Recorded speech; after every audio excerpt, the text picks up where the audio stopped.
성경 말씀 창세기 32장 3절에서 21절까지의 말씀입니다. 우리 같이 읽겠습니다. 야곱이 세일 땅 에돔 들에 있는 형 에서에게로 자기보다 앞서 사자들을 보내며 그들에게 명령하여 이르되 너희는 내 주 에서에게 이같이 말하라. 주의 종 야곱이 이같이 말하기를 내가 라반과 함께 거류하며 지금까지 머물러 있었사오니 내게 소와 나귀와 양떼와 노비가 있으므로 사람을 보내어 주께 알리고 내 주께 은혜 받기를 원하나이다 하라 하였더니 사자들이 야곱에게 돌아와 이르되 우리가 주인의 형 에서에게 이른즉 그가 400명을 거느리고 주인을 만나려고 오더이다.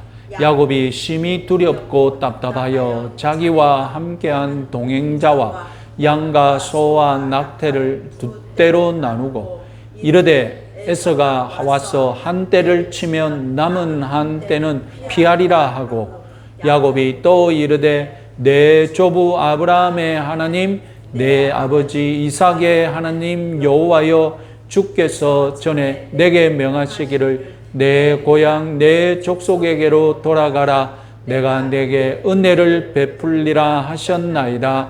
나는 주께서 주의 종에게 베푸신 모든 은총과 모든 진실하심을 조금도 감당할 수 없사오나 내가 내 지팡이만 가지고 이 요단을 건넜더니 지금은 두 때나 이루었나이다. 내가 주께 간구하오니 내 형의 손에서 에서의 손에서 나를 건져내시옵소서. 내가 그를 두려워하면 그가 와서 나와 내 처자들을 칠까 겁이 나기 때문이다. 주께서 말씀하시기를 내가 반드시 내게 은혜를 베풀어 내 시로 바다에 셀 수 없는 모래와 같이 많게 하리라 하셨나이다. 야곱이 거기서 밤을 지내고 그 소유 중에서 형 에서를 위하여 예물을 택하니 암염소가 200이요 순염소가 20이요 암양이 200이요 순양이 20이요 전나는 낙타 30과 그 새끼요 암소가 40이요 황소가 10이요 암나귀가 20이요 그 새끼 나귀가 10이라. 그것을 각각 때로 나누어 종들의 손에 맡기고 그 종에게 이르되 나보다 앞서 건너가서 각 때로 거리를 두게 하라 하고 그가 또 앞선 자에게 명령하여 이르되 내 형 에서가 너를 만나 묻기를 네가 누구의 사람이며 어디로 가느냐 내 앞에 것은 누구의 것이냐 하거든 대답하기를 주의 종 야곱의 것이요 자기 주 에서에게로 보내는 예물이오며 야곱도 우리 뒤에 있나이다 하라 하고 그 둘째와 셋째와 각 때를 따라가는 자에게 명령하여 이르되 너희도 에서를 만나거든 곧 이같이 그에게 말하고 또 너희는 말하기를 주의 종 야곱이 우리 뒤에 있다 하라 하니 이는 야곱이 말하기를 내가 내 앞에 보내는 예물로 형의 감정을 푼 후에 대면하면 형이 혹시 나를 받아주리라 함이었더라. 그 예물은 그의 앞서 보내고 그는 무리 가운데서 밤을 지내다가 아멘. 야곱은 하란을 떠나서 귀향하면서 큰 실수를 저질렀습니다. 장인 라반 몰래 야반도주하듯이 도망쳐 나온 것이었습니다. 장인 라반 하나님께서 은혜롭게 도와주셔서 라반과 깔끔하게 이별하게 되었죠. 야곱과 라반은 언약을 체결했는데 요즘 말로 상호 호혜 조약 또는 평화 조약, 불가침 조약을 체결한 것입니다. 언약을 체결하는 장소 길르앗을 기준으로 서로 침범하지 않기로 상호 맹세까지 했습니다. 이 언약은 뜻밖에도 야곱의 귀향길에 퇴로 뒷문을 막아버린 형국이 되고 말았습니다. 되돌아가면 라반을 침략하는 꼴이 되고 맙니다. 되돌아갈 수 없게 되었습니다. 길르앗은 하란과 고향 가나안 남부의 중간 지점이었기에 야곱이 눌러 살 생각이 없다면 고향 가나안 남부로 앞으로 전진하는 길뿐입니다. 지난주에 말씀드렸듯이 라반과 언약을 맺고 평화롭게 축하 회식을 즐기는 경험, 이것은 이 야곱 생애에 처음 있는 대형 이벤트였습니다. 야곱의 삶의 자세를 180도로 변화시킬 수 있는 체험이었습니다. 지금까지는 대결하여서 빼앗고 도망가는 인생을 살았지만 이제 이후로부터는 이렇게 평화를 창조하고 평화를 누리는 삶을 살고 싶었던 것입니다. 야곱이 고향 가나안에서 평화롭게 살고 싶다면 결국 누구와 평화를 나누어야 합니까? 형 에서죠. 라반과의 평화를 맛본 야곱은 이제 에서와 평화를 누리기 위해 이제 진짜로 소위 총력을 기울입니다.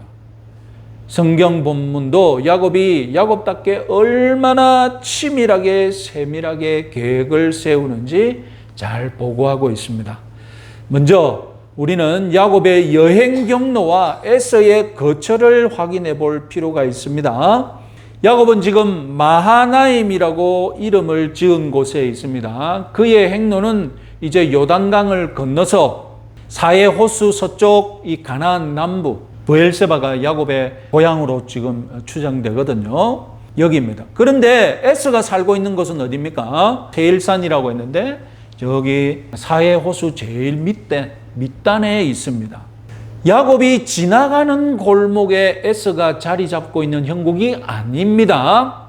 에서를 피할 수 없어서 어쩔 수 없이 에서에게 연락해야만 하는 그런 처지도 아닙니다. 피하려면 얼마든지 피할 수 있고 가나안 고향에 다 돌아와서 자리 잡은 다음에 형님 내가 왔습니다 라고 얘기할 수도 있습니다. 그러나 서둘러서 형에게 전령, 메신저, 사자를 보냅니다. 이유는 단 하나죠.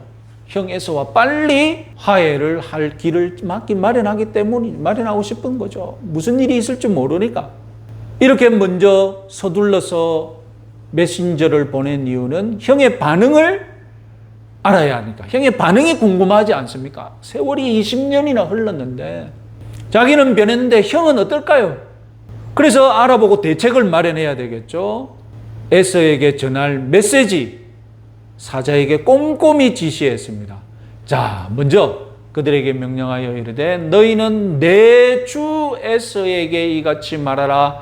주의 종 야곱이 이같이 말하기를 내가 라반과 함께 거류하며 지금까지 머물러 있었사오며 무려 20년 동안 형을 내가 찾지 못한 이유를 먼저 밝히죠. 일부러 무시한 것이 아니라 내 나름대로 사정이 있어서 이제야 왔다. 먼저 형편을 밝힙니다. 다음으로는 내가 소와 나귀와 양떼와 노비가 있다. 이걸 왜 밝힐까요? 나도 내 나름대로 재산을 모았다. 뭐 형에게 삥 뜯어 먹으려고 내가 형을 뭐 어찌 한번 해보려고 그런 이유는 없다. 형은 안심해도 된다. 내 나름대로 재산이 있다. 마지막으로 사람을 보내어 내 주께 알리고 내 주께 은혜 받기를 원하나이다. 이 말은 무슨 말입니까? 내가 형의 은혜, 형의 용서를 빌러왔으니 우리 과거를 청산했으면 좋겠다라고 메시지를 정확하게 전달한 것입니다. 무엇보다도 이런 정갈 속에 취한 야곱의 태도 주목해 보십시오. 뭐라고 합니까? 에서를 뭐라고 부릅니까? 내 주, 나의 주인. 그럼 자기는 뭐가 되는 겁니까? 종이 되는 거죠. 종을 자처하는 거죠. 구약에서는 우리 번역상 하나님을 주라, 주인, 주님이라고 부르기도 하고 자기 상관, 자기보다 높은 사람, 그죠? 노예가 자기 주인에게도 주라고 하지 않습니까? 여러분, 이 사실이 충격적인 것은 20년 전에 눈먼 아버지 이삭이 에서인 줄 알고 야곱을 장자의 축복을 내렸죠. 그때 뭐라고 했습니까? 창세기 27장 29절 같이 한번 읽어보겠습니다. 만민이 너를 섬기고 열국이 내게 굴복하리니 네가 형제들의 주가 되고. 자, 여기서 너는 누굽니까? 야곱이죠. 그죠? 형제는 누굽니까? 에서죠. 장자의 축복의 내용이 무엇입니까? 야곱 네가 에서의 주가 되는 것이다. 이것은 하나님이 뱃속에, 쌍둥이가 뱃속에 있을 때 이미 예언한 것이죠. 기억나시죠? 큰 자가 어린 자를 섬기리라. 큰 자 에서고 어린 자는 야곱이었잖아요. 그런데 정작 지금 당사자인 야곱, 주가 되어야 할 야곱, 에서를 주로 높이고 자기는 종이 되려고 합니다. 여러분, 이런 언행은 하나님의 예언과 장자의 축복 받은 것을 거부하는 꼴일까요? 정말로 에서를 주로 높이는 것일까요? 이것은 무슨 쇼일까요? 뒤에서 진짜로 에서와 이삭이 재회할 때 한번 더 깊이 생각해 봅시다. 자, 메신저들이 에서를 만나고 온 결과를 보고합니다. 6절 같이 한번 읽어보겠습니다. 사자들이 야곱에게 돌아와 이르되 우리가 주인의 형 에서에게 이른즉 그가 400명을 거느리고 주인을 만나려고 오더이다.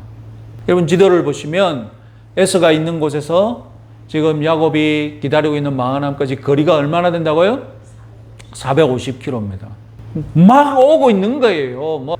여러분, 먼저 400명이나 동원 가능한 리더가 되었다는 것. 에서가 동원 가능한 인명이 몇 명이 400명입니다. 아브라함이 전쟁 나간다고 자기가 동원 가능한 사람 모았는데 자기 집에 몇 명이었습니까? 300명. 아브라함보다 더 많은 사람을 동원할 수 있는 그런 성공한 삶을 에서는 20년 만에 살고 있었던 겁니다. 이 에서의 성공에 대해서는 따로 한 시간을 내어서 우리가 에서의 삶도 살펴보는 시간이 있겠습니다. 자, 여기서 주목할 것은 우리말 성경은 만나러 오거더이다 라고 치브리어를 정확하게 번역했습니다. 만나러 온다. 그러니까 학자들은 뭐냐고 하냐면 왜 만나려고 온다고 이렇게 모호하게 했느냐? 이 무슨 뜻이겠습니까? 왜 만나러 오지? 그럼 400명을 거느리고 온다는 건 무슨 뜻이지? 여기서 만난다는 말은 무슨 의미가 담겨 있다고 여러분 더 깊이 생각이 되십니까? 그래서 학자들은 싸우기 위해 오는 것인가? 아니면 호위하기 위해 오는 것인가? 의견을 제시합니다. 대부분은 공격하기 위해 온다. 왜냐하면 400명을 거느린다는 말은 상식적으로 이 뭘 준비하는 겁니까? 전쟁을 준비하는 거죠. 그런데 어떤 분은 아니 에서가 전쟁을 원했다면 최선의 전술은 무엇이냐? 메신저를 그 자리에서 죽이고 바로 가서 기습하면 그야말로 그냥 누워서 떡 먹기다. 그런데 왜 메신저를 살려보내고 그죠? 내가 너를 만나러 간다고 보고 했느냐? 이것은 다른 의도가 있는 것이 아니냐? 그래서 어떤 학자는 호위하기 위해 온다 이렇게 선의로 해석하기도 합니다. 저도 이렇게 해석하면 맞는 것 같다. 이렇게 해서 이게 맞는 것 같네. 그래서 이 부분에 대해서 가장 많은 생각을 해봤습니다. 저는 만나러 온다 이 표현 에서가 메신저에게 그렇게 말했던 겁니다. 왜 그러면 에서는 만나러 간다라고 표현했느냐? 에서의 마음이 모호하기 때문입니다. 야곱을 향하여서 지금 당장 죽일 듯이 복수의 감정이 끓고 있느냐? 그것도 아닌 거예요. 그러면 복수할 마음이 전혀 없느냐? 그것도 아닌 거예요. 뭔가 예전의 상처가 남아있지만 예전 같지는 않고 결심은 언제 하는 겁니까? 이놈 만나보고 아직도 그때의 야곱이면 내가 가만히 안 둔다. 야곱이 변해서 지금 진심으로 나에게 사과를 한다면 내가 만나보고 용서해 준다. 그러니까 만일에 대비해서 뭐까지 데리고 가는 겁니까? 400명의 군사까지 동원해서 만나러 가는 거죠. 20년 전만큼 혈기 넘치던 에서 건드리면 분노를 폭발시키는 그 에서를 20년의 세월이 모호하게 만들어 놓은 것입니다. 자, 야곱의 반응은 무엇입니까? 야곱의 반응은 심히 두렵고 답답하다. 우리 성경은 답답하다고 번역한 바람에 야곱이 잘 몰라서 막 답답한 것처럼 독해될 수 있는데 영어 성경들은 마음이 괴롭다라고 번역해 놓았습니다. 아니, 심히 두려우니까 마음이 어떻게 되는 겁니까? 괴로운 거예요. 만나러 온다고 모호하게 표현하는 바람에 야곱은 무엇을 가정해야 됩니까? 최악의 상황, 에서가 보복하는 상황을 가정해야 되겠죠? 그래서 방어책을 1차, 2차, 3차 세웁니다. 1차는 자신의 무리를 두 때로 두 진영으로 분리합니다. 야곱이 현실적으로 인정할 수밖에 없는 것이 무엇입니까? 자기에게는 에서와 싸울 능력이 절대로 부족하다는 것입니다. 싸움은 안 됩니다. 싸움은 그냥 안 됩니다. 만약에 저기서 공격해 온다면 피해를 줄이는 수밖에 없어요. 그러니까 어떻게 하는 겁니까? 두 때로 나누어서 한쪽이 공격을 받으면 다른 쪽은 빨리 피난할 방법을 얻기 위해서 두 때로 나누는 거예요. 이렇게 두 때로 나눈 이유는 지금 야곱을 보호하고 있는 마하나임이 있었죠. 마하나임의 뜻이 무엇이라고 했습니까? 우리 성경은 그냥 하나님의 군대라고 번역했지만 히브리어의 원뜻은 두 진영이라는 뜻입니다. 하나님이 군대 한 부대를 보낸 것이 아니라 천사의 부대 두 부대를 보낸 거예요. 그러니까 앞뒤로 지난주에 보호하셨을 것이다 이렇게 했지 않습니까? 그러니까 자기가 보호받고 있는 천사가 두 진영이니까 야곱은 어떻게 한 겁니까? 자기 무리도 두 진영으로 나눠서 각각 마하나임에게 맡겼던 것입니다. 만약 야곱이 마하나임의 보호하심, 하나님의 보호하심을 의식하고 있다면 그걸 믿고 그걸 절실하게 그 하나님의 보호하심을 믿고 있다면 자기 진영을 하나씩 그 천사에게 맡겼죠. 저는 야곱이 곧바로 하나님께 기도하는 것을 볼 때에 두 진영으로 보호하고 계시는 하나님을 깊이 의지하기 시작했다는 것을 우리가 믿어야 한다는 것입니다. 그래서 야곱의 2차 대책은 천사들에게 한 진영씩 맡겼으니까 이제 뭐 하는 겁니까? 기도하는 것입니다. 이 기도의 내용에 대해서는 우리 강의 마지막 시간에 하도록 하겠습니다. 자, 2차 대책 기도가 끝난 후 기도만 했다고 가만히 있는 것이 아니라 야곱은 3차 대책도 준비했습니다. 1차 대책이 형이 공격했을 때 피해를 줄이는 것이었고 2차 대책은 기도하는 것이었죠. 3차 대책은 이제 수세적인 것이 아니라 공세적인 것. 그렇다고 공세라고 같이 맞싸우느냐? 그것이 아니라 선물 공세. 형의 마음을 정말로 융단 폭격할 수 있는, 말 그대로 융단 폭격할 수 있는 선물 공세를 계획합니다.